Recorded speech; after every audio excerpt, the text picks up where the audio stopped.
नमस्कार दर्शक बंधु मु सिपुना आपणक नहीं आसी आज सकाळ केतुटी गुरुत्वपूर्ण खबर से भिडियो को शेष पर्यंत देखा मोर अनुरोध। प्रथम खबर, प्रधानमंत्री नरेंद्र मोदी खाइबे ओडिया खाद्य। ओडिशा आसुछंती प्रधानमंत्री नरेंद्र मोदी आसंता 29 तारिख रे से भुवनेश्वर आसिबे। अनुष्ठित हेबाकु थिबा डीजी सम्मेलन रे सामिल हेबे मोदी। स्वाधीनता परे यह प्रथम डीजी सम्मेलन सेथिपाई प्रधानमंत्री आसिबे आउ कार्यक्रम रे जोग देबे। भुवनेश्वर रो विमान बंदर रे प्रधानमंत्री को दियाजिबो स्वागत संबर्धना। भुवनेश्वर विमान बंदर रे हेबो एक सभार आयोजन। तेबे भुवनेश्वर कार्यालय रे करिबे रात्रि भोजन। तेबे एही अवसर रे मोदी को मनपसंद ओडिया खाद्य देबाकू चिंता करिछि बीजेपी। ए नै सूचना देइछंती बीजेपी राज्य सभापति मनमोहन सामल। परवर्ती खबर, केमिति गला मंदिर को सिगारेट। बारण सत्वे मंदिर को गला मोबाइल। सिगारेट टाणिले फोटो उठाई भाइराल कले। श्री लिंगराज मंदिर रे सिगारेट टाणिबाकू नहीं असंतोष। थाना रे अभियोग परे गिरफ दाबी कले सेवायत। रोष घर आगरे युवकों सिगारेट टाणिबार फोटो हेउछि भाइराल। कारण युवक जनक सिगारेट टाणिबा परे निज सोशल मीडिया साइट रे एहाकू करिथिले अपलोड। सूचना होछि कि जे जणे युवक तांको इंस्टाग्राम आईडी रे सोमवार मंदिर भितरे सिगारेट टाणुथिबार फोटो शेयर करिथिले। फोटो रे मंदिर रोष घर पाखरे ठिया होई सिगारेट टाणिबार दृश्य रहिछि। संपृक्त युवक जनक स्थानीय अंचलर बोली कहा जाउछि। ए नेई पुराना भुवनेश्वर रो विभिन्न खटी उपरे नजर रखिछंती सेवायत। धरा पड़िले पुलिस रे देबाकू सेवायत कहिछंती। एहा सह युवकंक गिरफ दाबी करिछंती सेवायत। सेपटे घटना को नहीं तीव्र प्रतिक्रिया रखिछंती एकाम्र विधायक बाबू सिंह। से कहिछंती जिए एही भली कार्य करिछि ताहा निंदनीय। जिए एही दायित्व रे अछंती तांको सह कथा हेबी। खूब शीघ्र कार्यानुष्ठान नेबाकू से कहिथिबार खबर मिलिछि। परवर्ती खबर, नियुक्ति पाइले 941 अग्नियोद्धा। अग्निशम विभाग रे सामिल हेबे महिला। अग्निशम विभाग रे सामिल हेबाकू नहीं सेमानंक पदवी को फायर फाइटर बा अग्नियोद्धा भावे नामित कराजिबो। आगामी दिन रे फायरमैन पदवी रे महिलांक नियुक्ति विषय को विचार को नियाजिबो। एथिपाई आवश्यक संशोधन जरिया रे पदवी को फायर फाइटर बा अग्नियोद्धा भावे नामित कराजिबो। फलरे महिला माने मध्य अग्निशम विभाग रे नियुक्ति पाई परिबे बोली काली राज्य स्तरीय अग्नियोद्धा नियुक्ति समारोह रे जोग देई मुख्यमंत्री मोहन चरण माझी ए कथा कहिसंती। से कहिथिले राज्य रे मोट 3832 टी आग्निक 387 टी आग्निक गाड़ी चालक पदवी रही। आज खाली थिबा 826 टी आग्निक और 115 टी आग्निक गाड़ी चालक पदवी पूर्ण हैला। गुटिए दिन रे संपूर्ण पदवी संख्यार 22 भाग पदवी पूर्ण करागला।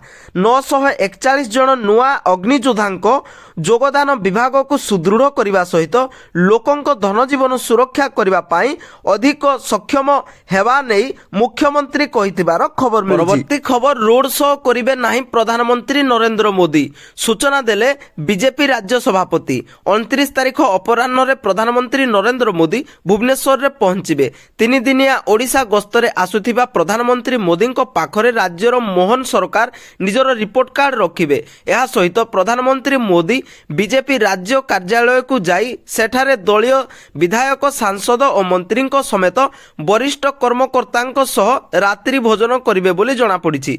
काली ए संपर्क रे गणमाध्यम को सूचना देई राज्य बीजेपी सभापति मनमोहन सामल कहिसंती जे प्रधानमंत्री मोदी 29 तारिख अपराह्न 4:15 रे भुवनेश्वर विमान बंदर रे पहुंचिबा परे सेठारे तांकु भव्य स्वागत कराजिबो। सेही विमान बंदर निकट रे एक साधारण सभा को प्रधानमंत्री मोदी संबोधित करिवे। सेठारु सीधा सड़क राजभवन जिबे। संध्या 6:30 राज्य बीजेपी कार्यालय रे पहुंचिबे। प्राय 2 घंटा रहिबे। दलर मंत्री, सांसद, विधायक और राज्य पदाधिकारी सह विभिन्न प्रसंग रे आलोचना करिवे ओ परे एकाठी समस्ते प्रधानमंत्री सह रात्रि भोजन करिवार कार्यक्रम रहिछि बोली श्री सामल कहिसंती। तेबे मोदी गस्त बेले रोड शो हेबनी बोली राज्य सभापति श्री सामल सूचना देइथिबार खबर मिलिछि। परवर्ती खबर, चाषी पाई खुशी खबर। आउ धान मंडी रे हेबनी अव्यवस्था। धान ମଣ୍ଡିର ଅବ୍ୟବସ୍ଥା ରୋକିବାକୁ ଆରମ୍ଭ ହେଲା 24 ଘଣ୍ଟିଆ କଣ୍ଟ୍ରୋଲ ରୁମ୍। କାଲି ରାଜ୍ୟ ଖାଦ୍ୟ ଯୋଗାଣ ନିଗମ ପରିସରରେ ଏହି କଣ୍ଟ୍ରୋଲ ରୁମ୍ର ଉଦ୍ଘାଟନ କରିଛନ୍ତି ଖାଦ୍ୟ ଯୋଗାଣ ଓ ଖାଉଟି କଲ୍ୟାଣ ମନ୍ତ୍ରୀ କୃଷ୍ଣଚନ୍ଦ୍ର ପାତ୍ର। ଚାଷୀଙ୍କ ସମସ୍ୟା ସମାଧାନ ପାଇଁ ମଧ୍ୟ ଜାରି ହେଲା toll free number. Toll free number 1967ରେ କଲ୍ କରିପାରିବେ ଚାଷୀ।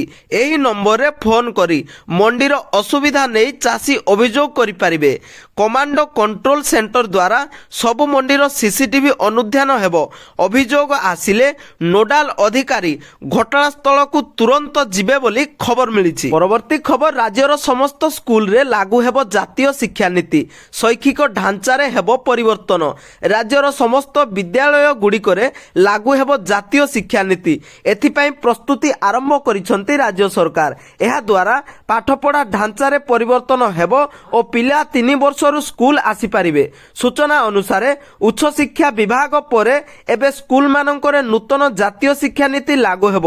ଚଳିତ ମାସରେ 2024-25 ପାଇଁ ଏହାକୁ ଉଚ୍ଚଶିକ୍ଷା ବିଭାଗରେ ଲାଗୁ କରାଯାଉଛି। ଏବେ ସ୍କୁଲ ଗୁଡ଼ିକରେ ଜାତୀୟ ସ୍ତରୀୟ ଶିକ୍ଷାନୀତି କାର୍ଯ୍ୟକାରୀ କରିବା ପାଇଁ ପ୍ରସ୍ତୁତି ଆରମ୍ଭ କରିଛି ବିଭାଗ। 3 ବର୍ଷରୁ ସ୍କୁଲ, 8 ବର୍ଷ ପର୍ଯ୍ୟନ୍ତ ପିଲାଙ୍କ ମୂଳଦୁଆ ଉପରେ ଗୁରୁତ୍ୱ।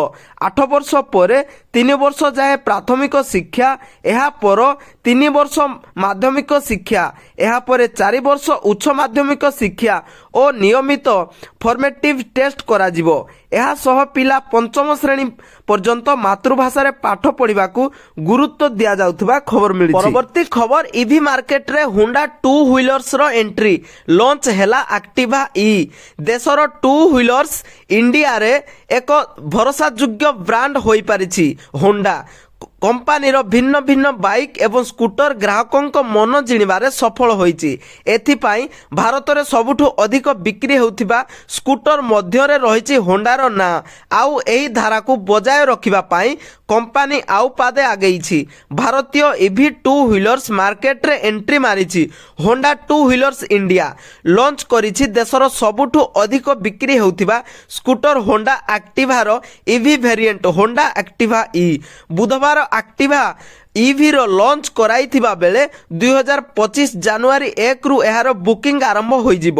ସେହିଭଳି 2025 ଫେବୃଆରୀ 1ରୁ ଆରମ୍ଭ ହେବ ଡେଲିଭରି ବୋଲି ଖବର ମିଳିଛି। ପରବର୍ତ୍ତୀ ଖବର, ନିର୍ବାଚନ ପୂର୍ବରୁ ବିଜେଡି ସରକାର ବାଣ୍ଟିଥିଲେ 252 କୋଟି ଟଙ୍କାର ଝୋଟ ବ୍ୟାଗ୍। ରାଜନୈତିକ ପ୍ରଚାର ପାଇଁ ତତ୍କାଳୀନ ବିଜେଡି ସରକାର ରାଜ୍ୟ ରାଜକୋଷକୁ ମନଇଚ୍ଛା ଅପବ୍ୟବହାର କରିଛନ୍ତି। କୌଣସି ଯଥାର୍ଥ କାରଣ ନଥାଇ ଝୋଟ ବ୍ୟାଗ୍ ବାଣ୍ଟିବା ଆଳରେ 252.41 କୋଟି ଟଙ୍କା ଅପଚୟ କରିବାକୁ ପଛାଇ ନାହାନ୍ତି।